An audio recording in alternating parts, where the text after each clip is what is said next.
tell you, my screen keeps freezing up a little bit. So if it does, I don't know if I'll still be able to hear you or. Yeah. Okay. Okay. We will work through that. Just keep going. You got it. And Laura and I can text each other too if the internet freezes up. Okay. All right. I guess you. All right. So now I'm going to hand it over to Renee Barker, who is our board chair, to kick us off this morning. Thank you, Jocelyn. Good morning, everyone. Happy Friday. Happy February. Welcome. I'm so glad you're all able to join us. 43 participants. That's really awesome. I know it's early in the morning, but we're really, really excited today. And I'm going to now introduce our monthly speaker. So Gina Latendresse is from the American Pearl Company, and she will discuss the history of pearls and her 45 years of experience in the pearl industry, both for cultured and natural pearls. Gina studied at the Gemological Institute of America and completed her graduate gemologist and graduate jeweler certifications.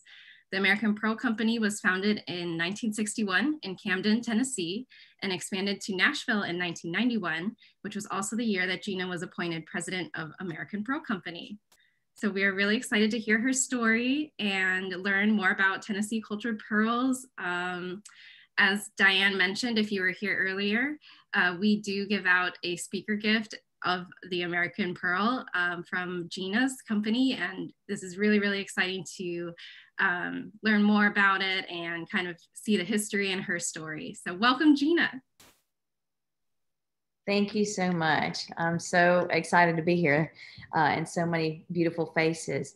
When I accepted this, I call her Laurita actually, asked me to sort of say a little something about myself, how I got involved. I don't normally talk about myself. I'm usually talking about pearls. So I'm going to do a quick little, this is how I got into it. Well, it's a family business. So I come by this kind of automatically, you know, you don't really have a choice. You're just in it. It's your life.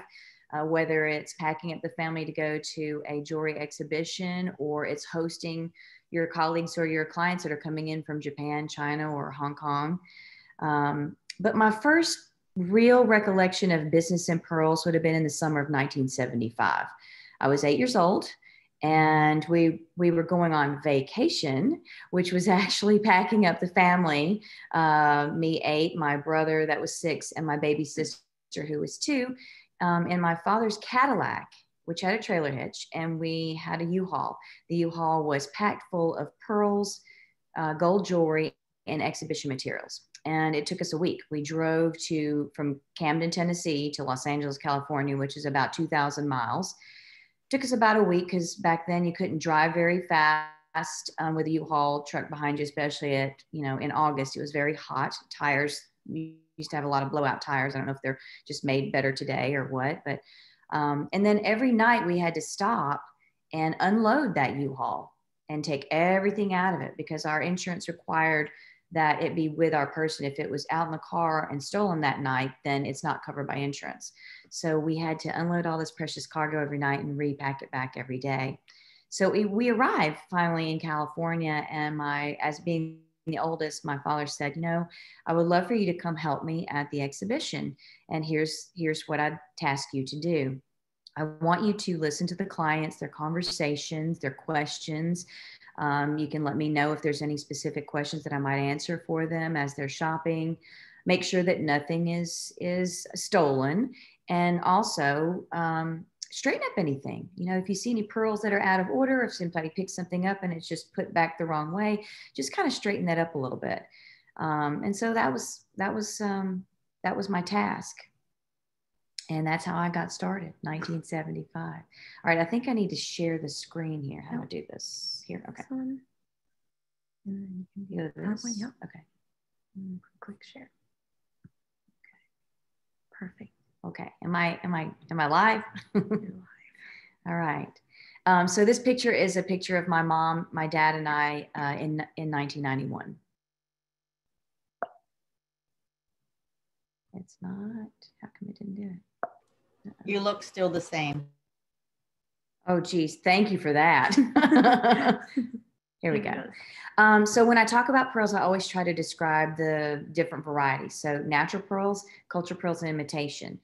Natural pearls literally mean if you find a body of water and you swim out into it, in fresh water, you'd find mussels. In salt water, you'd find oysters or marine snails. And you were lucky enough to find that shell. And you opened it up and you were extremely lucky. In fact, 1 in 10,000 chances lucky that you found a pearl inside. Less than 1% of those pearls would be round. So it's very, very rare to find a natural pearl in nature.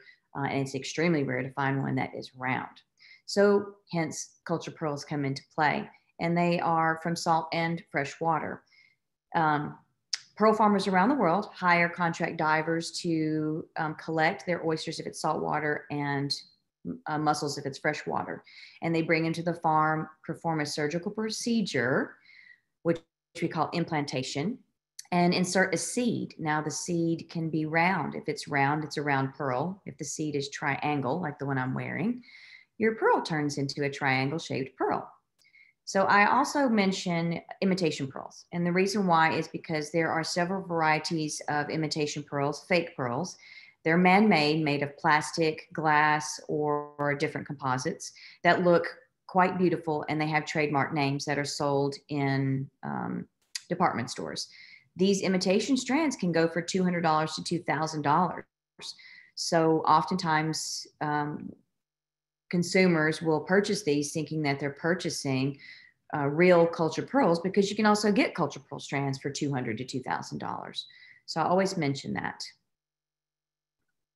And today we're going to be focusing on freshwater pearls. And I'm so happy to talk about our freshwater pearl farm in Tennessee. It's the only one in North America. We also have Lake Biwa and Lake Kasumiga in Japan, and in China, in a 400-mile radius around Shanghai, there are hundreds, perhaps over 1,000 freshwater pearl farms. So the bulk of freshwater cultured pearls that are produced in the world come from China. In fact, there's about 2 billion pearls that come out of China, 1,500 metric tons. Our little pearl farm here in Tennessee doesn't quite produce that large figure, but we have quite the nice little story to go with it. And from there, I will introduce my father. Let's see.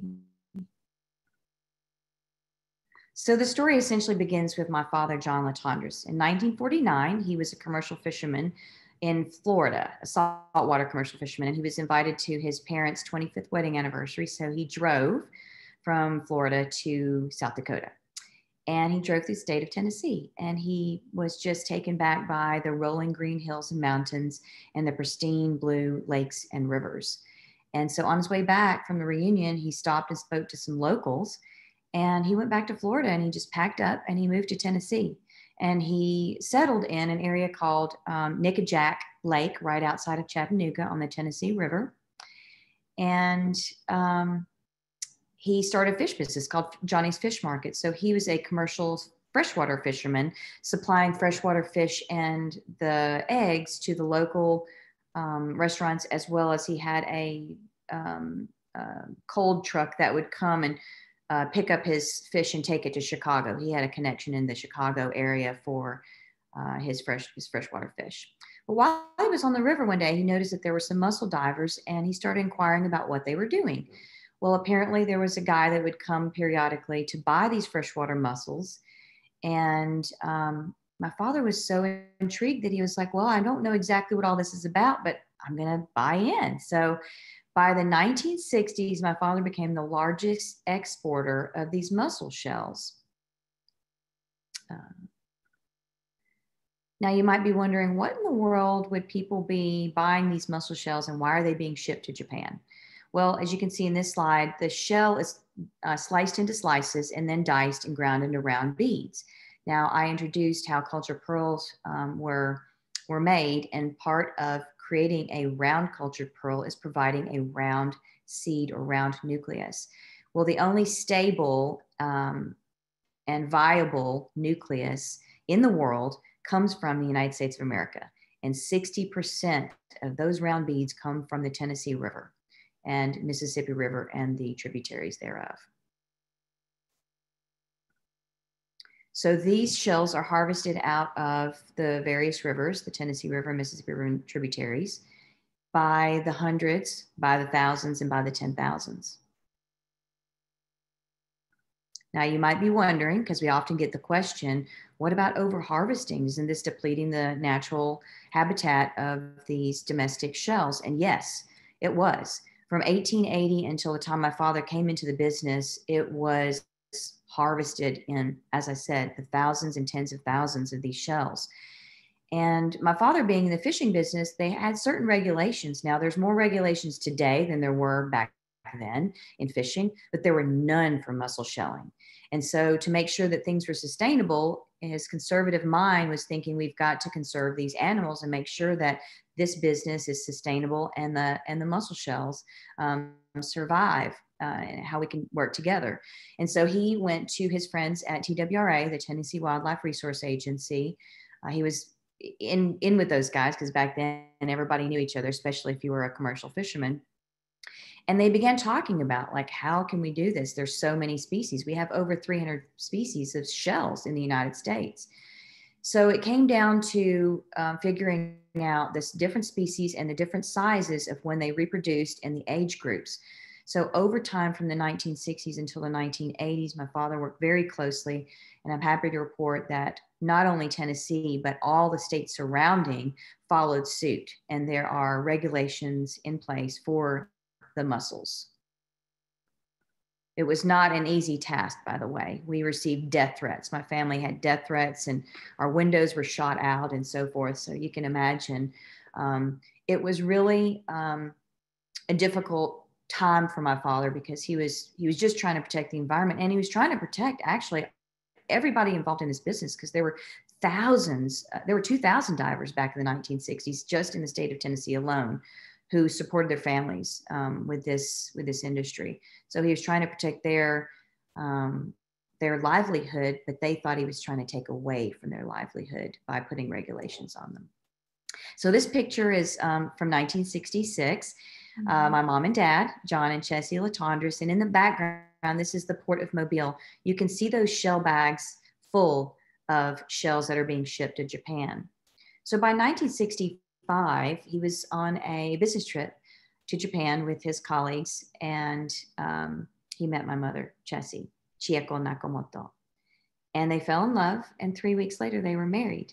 And they embarked on a 35-year adventure in pearl farming. Wow. Sorry, I'm trying to, there we go. So you might wonder, how in the world do you get involved in the pearl culturing business? Well, my father was shipping these shells to Japan, and his colleagues in Japan said, you know, it's amazing that we make such beautiful Japanese pearls from your mussel shells in Tennessee. It's too bad you can't create pearls in Tennessee. Well, the entrepreneurial spirit in my father just said, what? You don't think I can create cultured pearls in Tennessee? So he began research and development, and with my mom by his side, who could, by the way, read the patents that were written in Japanese for cultured pearls, they embarked on this journey. Well, how do you start? Well, the first important thing is to find a body of water to do it in. They researched 300 bodies of water across the United States, and with several failed experimental farms in a couple different areas. It just so happened a couple of miles down the road from our house in Camden, Tennessee, on the Tennessee River in Birdsong Marina, was the perfect place for pearl farming. So this slide that you see here is a diver, a contract diver that we hired to go out and look for the shells. Now, these shells live anywhere from 10 feet to 60 plus feet down in the Tennessee River.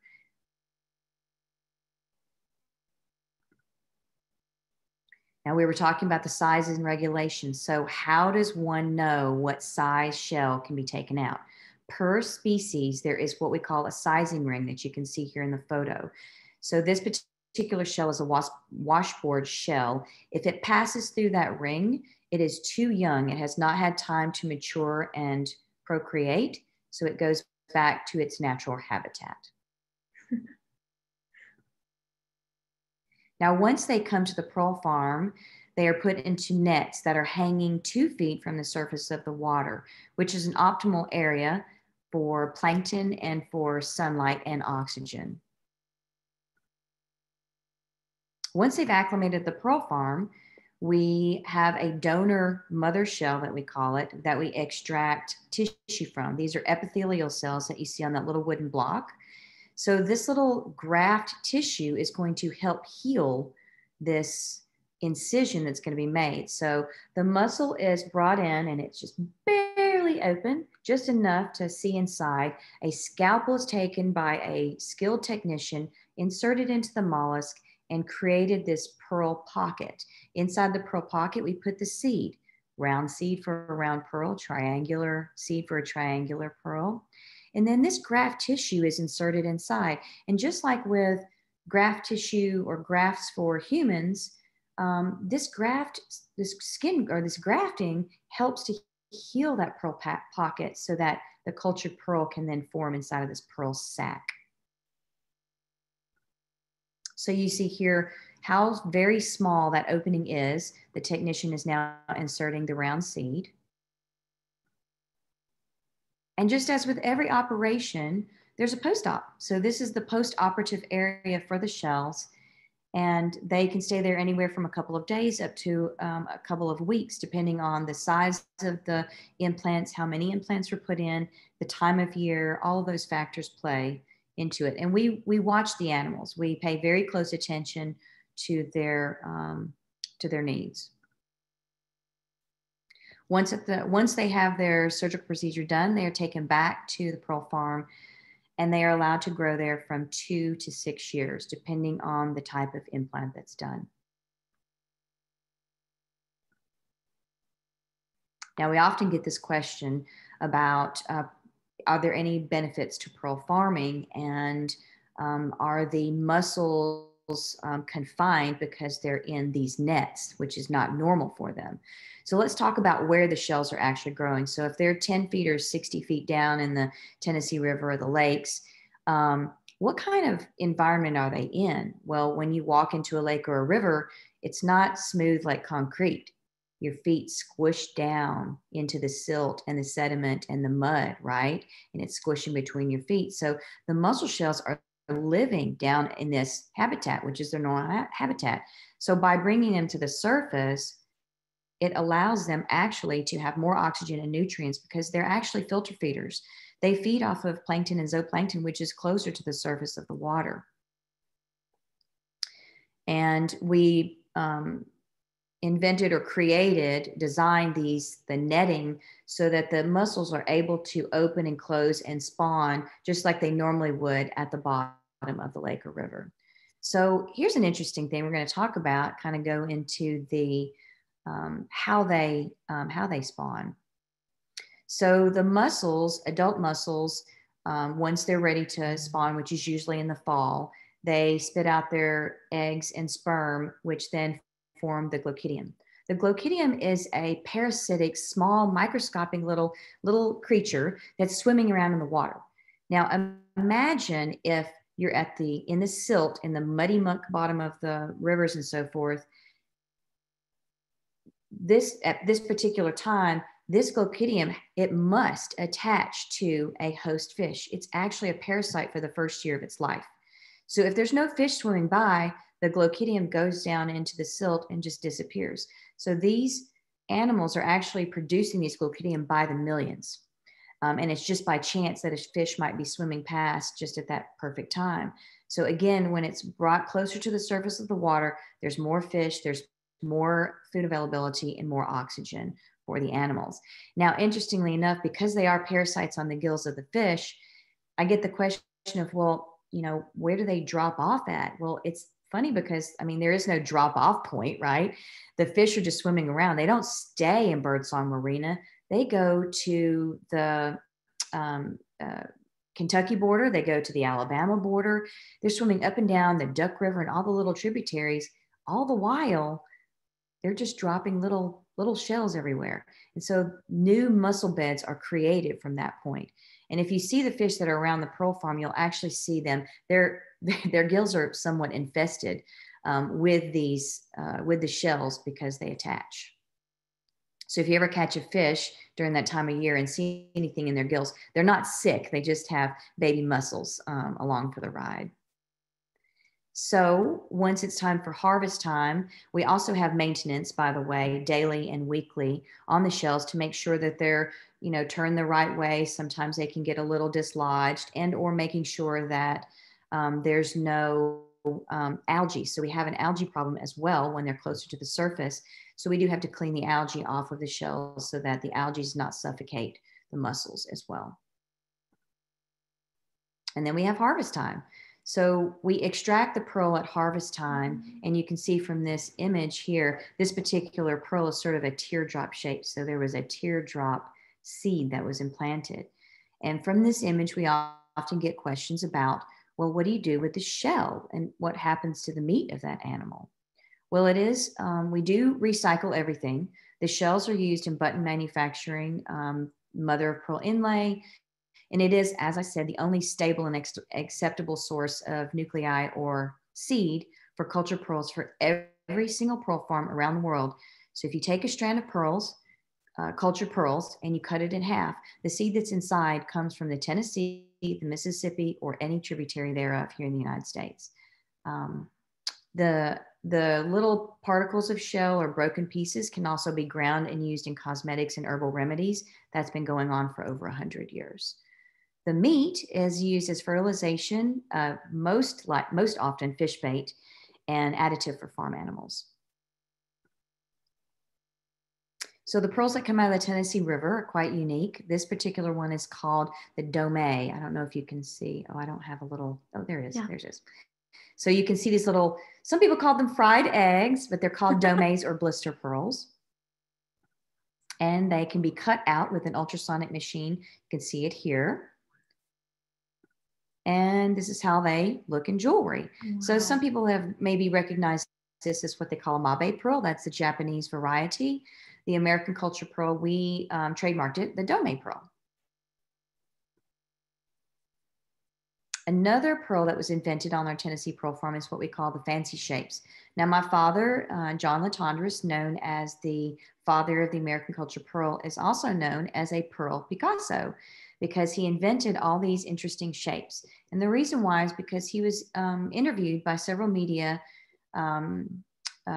interviewers, and they said, well, how do your pearls compare to the Japanese or the Chinese pearls? And he said, well, they're grown in America. They're American pearls.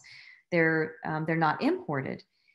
And they said, yes, but are they different in luster or what? And so he went back to the drawing board. We were creating round culture pearls at the time. And he said, you know what? I want our pearls from Tennessee to be recognized worldwide. So he created the triangular, the bar-shaped or the rectangular, and the marquee-shaped pearls, and the coin shape, which is what our most popular shape is. And you can see how some of these triangular ones are used here. Some elongated shapes or drop shapes. And here's our most popular, the coin shape. Now, everything I discussed about pearl farming sounds so fabulous and wonderful, but there are some downsides. I mean, we are at the mercy of Mother Nature. There are droughts, there is tornadoes, many difficulties to do with pearl farming. And one of them, in the summer of 1991, there was a farmer who had sprayed some pesticides on his farm, and a heavy rain came a few days later. And all of that runoff drained into the Little Bay area where we had one of the pearl farms. And unfortunately, we lost 1 million mussels that year, which equates to essentially 4 million pearls, 1 million mussels, and quite a few jobs that were lost. And we were never able really to recover from that because it was a huge, huge loss for us. And Laurita was asking me about what my new pet project might be, what's up and coming. And we have all these wonderful shapes, but we also have all these oddball shapes, like you see underneath these little characters here this designer has made. And I call them little misfit pearls because they don't really fit into a shape category or a, any sort of descriptive word. So I'm calling them the misfit pearls, and designers are taking quite kindly to them, making them in all kinds of cute designs. And this concludes the story of American pearls. I'm sure I've missed a few things in here, but I'm open for comments and questions. The one thing that I would like to say is that my father, Gina Latendresse, with all of the businesses he was in, I failed to mention that he only had an 8th grade education. He left home at the age of 13. He was born in 1925 and had to make his way in the world after 13. So he never went back to school. He was self-educated. And by the time my mother met him, he was the owner of 7 different companies that he was running. And pearl culture was just one that they ventured in together. And so that's our family business story. In a normal setting right now, everybody would be clapping. So I'm going to clap for you. I'm going to stop sharing, I guess. Let me stop sharing. Should I stop sharing? I don't know. Yeah, that was amazing. Wow. There are lots of questions. Jocelyn, I don't know if you want to take the lead. I can't hear anybody. Can you? No. Like I said, never gets old. My brain is just catching up. Were you able to hear all of it? Yes, I was here. So Becky Riesco, her mother-in-law used to work at the Pearl Museum in Camden. Giselle wants to know if the implants are 100% or if some of them don't work that well. Yes. So when it's called rejection rate. So when you implant your seed, there is a rejection rate, and that also comes to the skill of the technician. So the more years you have, in fact, my little Japanese mom would say it's about 10 years. And I think Malcolm Gladwell says that you repeat something 10,000 times, eventually you become a professional or second nature to you. It's a very similar concept. And then what is the name of your pearl farm or business? It's the Tennessee Pearl Farm. It's at Birdsong Marina. And actually, our family a few years ago sold it to the family at Birdsong Marina. And we just consult at the Pearl Farm now and help them with their museum and information and so forth. So everyone else is just in awe. This is the most fascinating story. I agree, I'm biased. What are were there consequences for the polluters? No, there were no consequences. That's sad. It was just it was very sad for everyone involved, because we had a lot of people that lost their jobs as well too. So do you have to kill the mollusk when you extract the pearl? You do. There's one type of pearl that you don't, where you extract it before, and the second time you do the implant, there is what my mom often calls the sacrificial moment, which is the harvesting of the shells, which is why we did our best to recycle the shells and meat. Is climate change impacting the cultured pearl industry? Oh, absolutely, for sure. So maybe not so much the Tennessee Pearl Farm as it has impacted the pearl farms around the world. There's been more what they call red tide, for sure. The warmer waters have created more algae growth and other factors. Yeah. When you hold them 2 feet above the water before harvesting, what does that do exactly? Giselle or Gracelyn may have missed it. Well, they're hanging on PVC pipes 2 feet from the top of the water, because that area is the highest concentration of oxygen and plankton, which is what the filter feeder mollusks do. Nice. Has COVID had an impact on the industry, sales, labor, etc.? Yes, absolutely. I mean, everybody's at a standstill in every industry. In fact, worldwide, I can speak to that worldwide as well. I just was on a conference call yesterday, and my colleagues in Japan and China and Thailand, everybody's impacted by this for sure. Yeah. Is there a way to determine what size the pearl is going to be when they are extracted? Yes and no. If you implant a certain size nucleus or seed, your pearl is going to be of similar size depending on how many years you let it grow. So if you implant a size and then you let it grow 2 years, it's going to be very close to that implant size. And if you let it grow 6 years, it's going to be quite a bit larger than the implant size. So nice. Wow, we got all the questions rolling. The meat from harvesting becoming fish bait, does that product usually stay in Tennessee, or is it shipped Sorry. Or is it shipped worldwide? Sorry, there's more questions than I keep wondering about where all the byproducts of pearls are sent off to. Yeah, so actually the local community has always been the number one. And actually we don't sell it. It's there and they can come and get it and they utilize it. And the TWRA has also come by before as well and used it and just, put it back into the waters because it's fish food basically. Nice. What is the weight volume of shells produced every year in the States? And would it be possible to use shells to make concrete for construction? I don't know the number of shells because we haven't been in the mussel shelling business since 1998. And so I'm not sure about that number, but it has declined over the years, basically because of economic decline and also the pearl farms shrinking in sizes, depending on where they were. Like in Japan at one time, there were more than 2,000 pearl farmers. I think there's less than 400 now, and that's the sign of the times. Nice. Okay, we'll get through these two more. Gina, thank you. As mussels grow naturally in Tennessee waters, what can we do to help improve their environment? Well, of course, any kind of pollution that's happening. One of the things that was impacting us in Tennessee several years ago, well, I guess now it's 30 years, decades go by, was the zebra mussel. I don't know if anybody knows anything about the zebra mussel, but they entered through the Great Lakes on the hulls of ships, and it's a parasitic mussel that basically suffocates our domestic shells. And so it was a huge problem in the Great Lakes and some of those areas.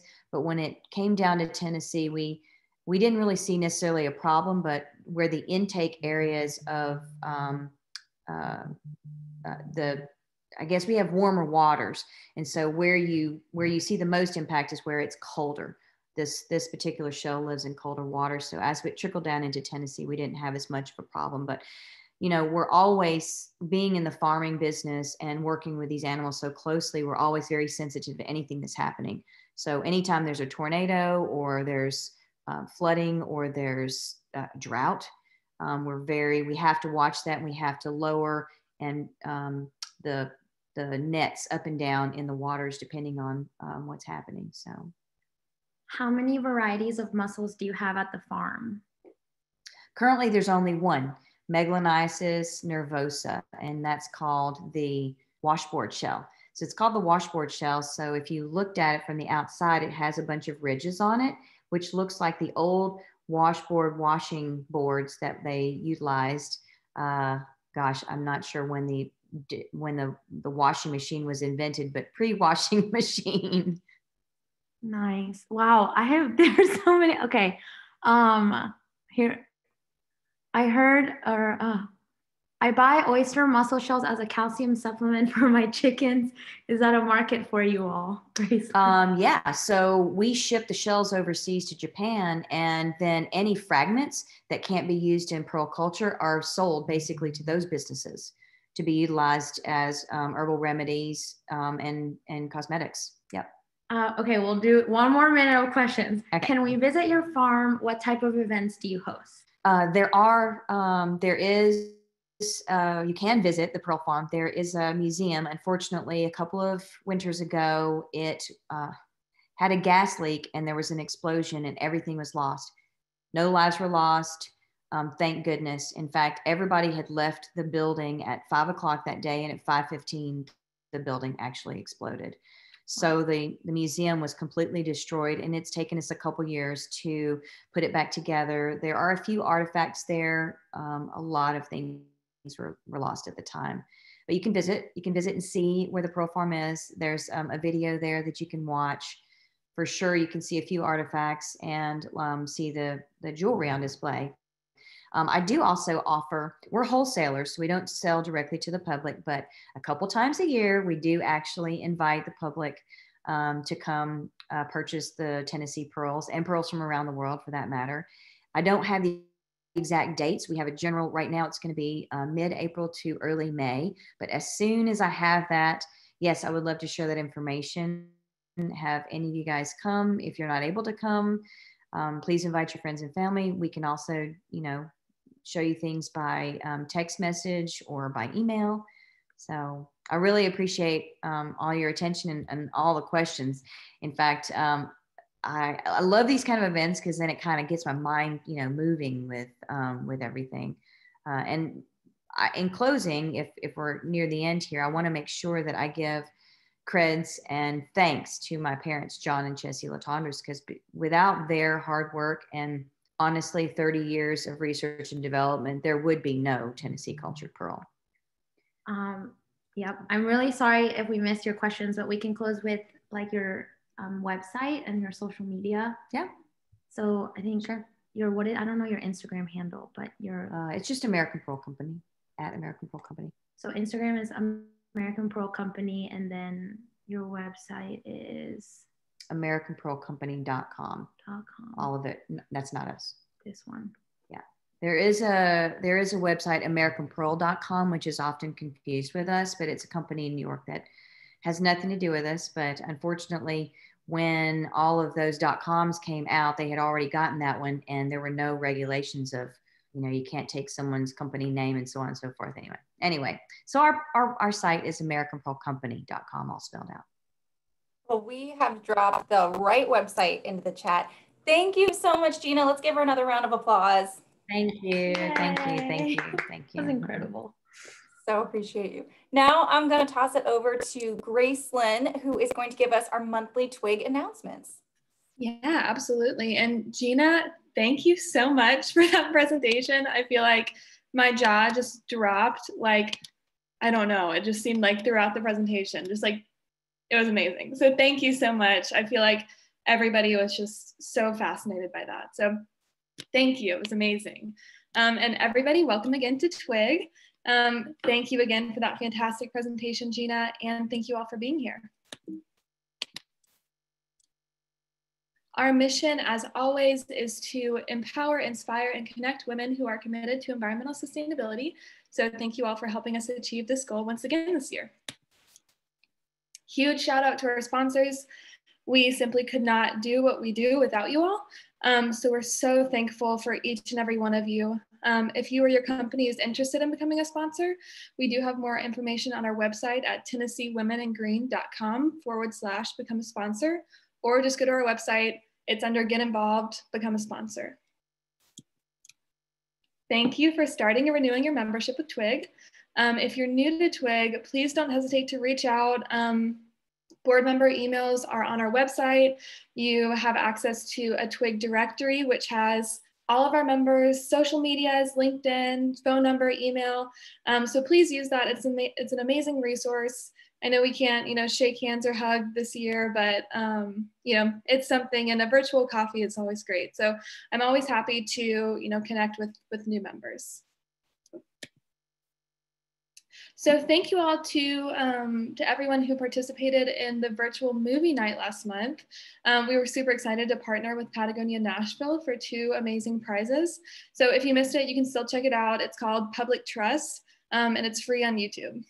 And there are 2 major virtual conferences coming up, including the Compass Conference, and that's hosted by Tennessee Interfaith Power and Light. Starts at 9 a.m. tomorrow. This is a free conference, and it goes until Friday the 12th. The Green Biz 2021 conference is a massive national conference. It starts on Tuesday. I think there's 1,500 people registered, so it's huge. Bill Gates is the keynote speaker. So that one's not free, but things like that are, exactly the kind of things that you can apply for a TWIG seed fund grant. Of course, with a little more leadway, but things like this are great opportunities to apply for that. We have money, we want to give it to you. So anything that furthers our mission of connecting women and sustainability, whether that's, skill building courses, networking opportunities, we're totally here for it and we totally support that. So these events are listed on our community events calendar on our website. And we have a TWIG pre-Valentine's Day hike. That's February 13th at 10 a.m. We're meeting at Warner Park Nature Center, and please bring your mask to this event. This event is listed on our website, on the community events calendar, as well as our Facebook page. We also wanted to highlight the 2021 Governor's Environmental Stewardship Awards. So nominations are currently being accepted. The deadline is April 1st. So you can submit any individual or organization that's furthering the mission of TWIG by supporting clean air, energy and renewables, water quality, etc. So you can visit TWIG's website or just search in Google Governor's Environmental Stewardship Award. More information will come up on that. We also wanted to highlight Path Company. We have had their job listing on our website for a while. They are looking for a vice president of engineering and an engineering associate to join their team. And they are looking for more women to join their office. Like, who isn't? They need more. So if you know anybody, if you have experience in engineering, please apply to this position. I think the descriptions are on the website, and they're also on our website. And February is Black History Month. So we will be sharing stories during Black History Month on our socials. Please send them our way if you want us to feature something specific. And featured on the right is a photo from Urban Green Lab's blog post called 7 Black Environmentalists Who Truly Made History, which is an amazing blog post, incredible stories here. And the photo here is Dr. Wangari Maathai, and she was a Kenyan scholar and internationally recognized environmentalist who really made headway and spearheaded connecting women in sustainability. And so, she totally embodies our mission.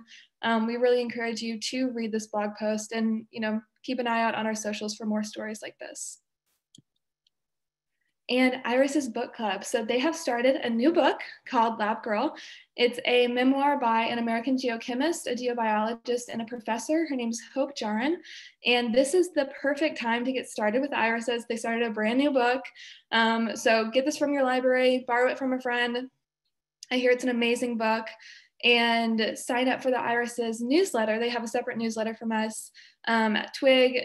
Their sign up is on our website under Iris's. And so keep in touch with Iris's to find out when we're going to meet again for a book club and to find out about the volunteer activity.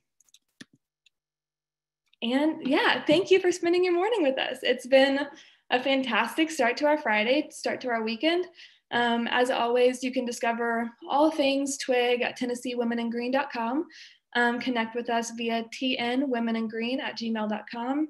Instagram, Teen Women in Green, Facebook and LinkedIn, just search Tennessee Women in Green and you can find us. So let's continue being present with each other.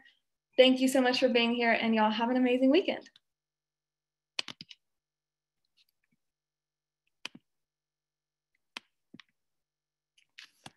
Am I still screen sharing? I might be. There we go. All right, thank you so much, everybody. Bye. Thanks, Gracelyn. Thanks, Gina.